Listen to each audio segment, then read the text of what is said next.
Okay, it's Mike Messier. So I just went to this, something Wrestle event, live event, Calhoun. Look, first of all, nice of Bruce and Conrad to come all the way out to New England, Boston, or Saugus to be exact. A little bit north of Boston, I guess, for this event. It's a really nice restaurant, and the restaurant does their best, to play to a crowd of 400 or 500 guys, mostly guys, in the audience, of course. So that was all positive. Nice to see Bruce, very funny guy. Conrad was in good spirits, but I mean, I'll be a little critical, constructive criticism. One of the big hooks of these things is this special guest. No special guest today. Ironically enough, John Cena Sr., who I did make mention, would kind of be a half-assed special guest, but he was there. They gave him a shout-out, but he never spoke.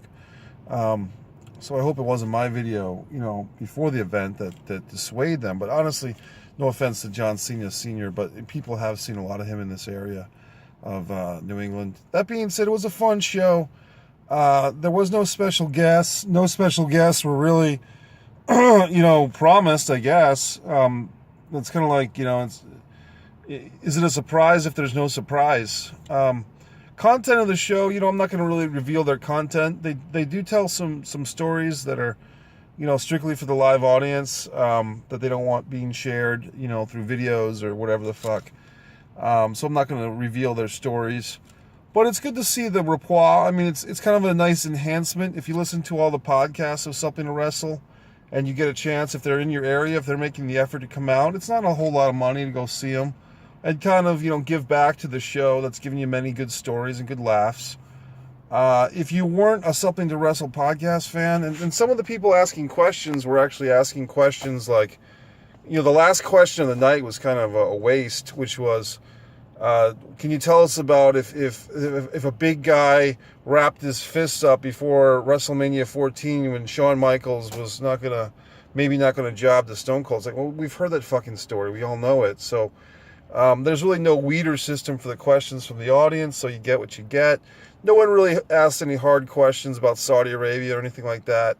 I raised my hand a couple of times. The guy, doing the moderating for the questions didn't get over to me.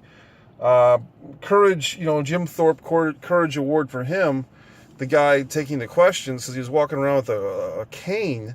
So he wasn't the most nimble guy to run around getting questions from people, but he was pretty good. That being said, give him credit. Everyone was happy. Just a thing where, I give it 3 stars out of 5. I mean, it was good, but not great.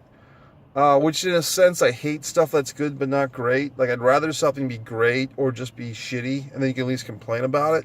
This was kind of like, oh, okay. Yeah, we saw it. So, there you go. I mean, there was a Patriots game going on. Of course, I was taping it, but I got the spoiler alert. I saw the fucking score at the bottom of the fucking bar. And now it's one of those deals where, do I want to stay in this fucking place that I've been in it for 2 or 3 hours, whatever the fuck I've been? I didn't do the VIP. I didn't hover fuck around trying to get a handshake or some bullshit. I mean, I'm here, they're there, blah, blah, blah. The crowd was really up for it, though. I'll give crowd props. I walk in and the crowd's singing, With My Baby Tonight, So the crowd was into this shit. Crowd's loyal. For me, my analysis was, okay, it's good. It was good. It was a good time. I don't think they rocked the house. I think they did a good, funny show. Here's the biggest issue. I don't know why I didn't mention this first. The seating of the show was such that Bruce and Conrad were facing like the middle of the fucking venue, like the camera, but they had audience on either side of them. So like they basically are like in a theater in the round, but they weren't standing up and moving around in order to accommodate. They stayed seated about 95% of the time. In Conrad's case, about 100% of the time. So those guys didn't really work the room, so to speak, which is unfortunate because all their energy was kind of focused on the camera, and the audience, myself included, we all had this really shitty profile shot of these guys, meaning that we just saw the side of Bruce's head. in my case, I saw the side of Bruce's head, maybe a corner of Conrad's face poking out. So the venue, as nice as it was, really wasn't, if they had half the audience, which, you want to sell those tickets, then it would have been fine, because then Bruce and Conrad could actually face us. But we didn't see their faces. We saw their profile. And you always, because of where you're seated, you only see one guy's profile. So you'd either see Conrad or Bruce. Because Conrad's a little taller than Bruce, you see a little bit more, on my side, I got the better end of the deal. But Bruce is doing all his masks and stuff, and you're not really seeing anything except the side of a fucking cardboard mask, like in a popsicle stick. So a lot of the energy, a lot of the fun, if you're a stand-up comedian, you wouldn't, put your profile to the fucking audience. A lot of the energy of this show probably got vaporized. And maybe that's just me as an entertainer myself kind of being critical of this stuff. But I think something was lost there. Something was lost. And who do you blame? I mean, do you blame the restaurant for selling more tickets? Do you blame the guys for not figuring it out? The quick and easy fix, I don't think they had a guy on camera. I think the camera was just on a tripod. But if they put someone on camera, and if these guys want to stand up and walk around a little bit, it might have worked.